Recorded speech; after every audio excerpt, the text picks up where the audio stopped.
Hello guys আৰু ইয়া আজি গাহৰি মাংস বনাবলৈ আহিলোঁ আৰু এইখিনি সকলো ৰেডি কৰি লৈছোঁ। পিঁয়াজ বিলাহী নহৰু আৰু আদা একেলগে খুন্দি লৈছোঁ আৰু এফালে কেৰাহীখন গৰম হ'বলৈ দি দিলোঁ আৰু এতিয়া তেল দি দিছোঁ।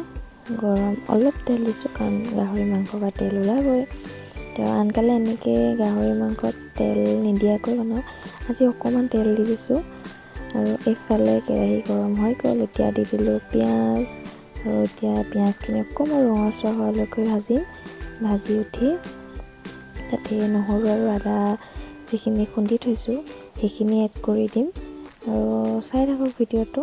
আৰু সকলোৰে বনোৱা পদ্ধতিটো বেলেগ বেলেগ আৰু মই বেলেগকৈ বনাওঁ, আজি এনেকৈ বনালোঁ আৰু মানে বহুত জল্দিকৈ বনাব লগা হ'ল, তো সেইকাৰণে আৰু পুৰা ফুল ভিডিঅ'টো মই কৰিব নোৱাৰিলোঁ।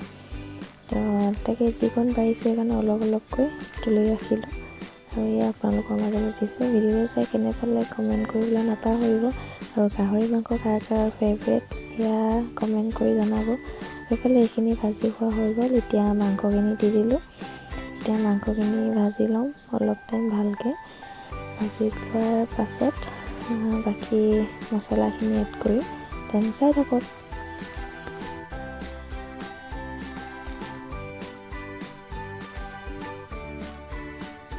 আৰু এইফালে মছলাখিনি পানীত গুলি ল'লোঁ, গৰম পানীত। তাৰপৰা এইখিনি একেলগে সকলো মছলা দি দিলোঁ। এতিয়া দিখিনি ইয়াত এড কৰি দিলোঁ আৰু এয়া দি দিলোঁ।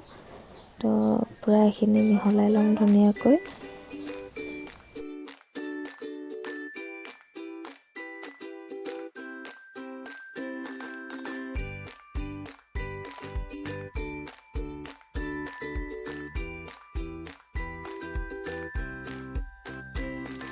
আৰু বিলাহীকেইটা গোটাই দি দিলোঁ। ইয়াত তেতিয়া অলপ হেৰি হ'ব, তাৰপৰা ইয়াতে ভাঙি দিম কাৰণ গোটাকৈ দিলে একো নহয়, বেলেগে কাটি দিয়ে আৰু মই কাটিয়ে দিওঁ, আজি গোটাকৈ দি দিলোঁ।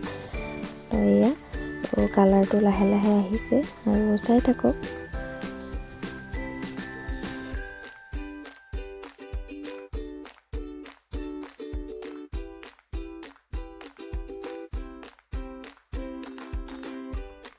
আৰু এইফালে কালাৰটো দেখিছেনে, ইমান ধুনীয়া কালাৰ ওলাইছে। তো বহুতেই ভজা হ'ল, অলপ ঢাকনি ঢাকিও থৈছিলোঁ। এইফালে এতিয়া গৰম পানী কৰি থৈছিলোঁ, গৰম পানীখিনি দি দিম আৰু এইফালে কালাৰটো কেনেকুৱা লাগিছে জনাবচোন। মোক পিছে বহুত ভাল লাগিলে আৰু খায়ো বহুত ধুনীয়া লাগিলে খাই কিনে আৰু সকলোৱে কৈছে।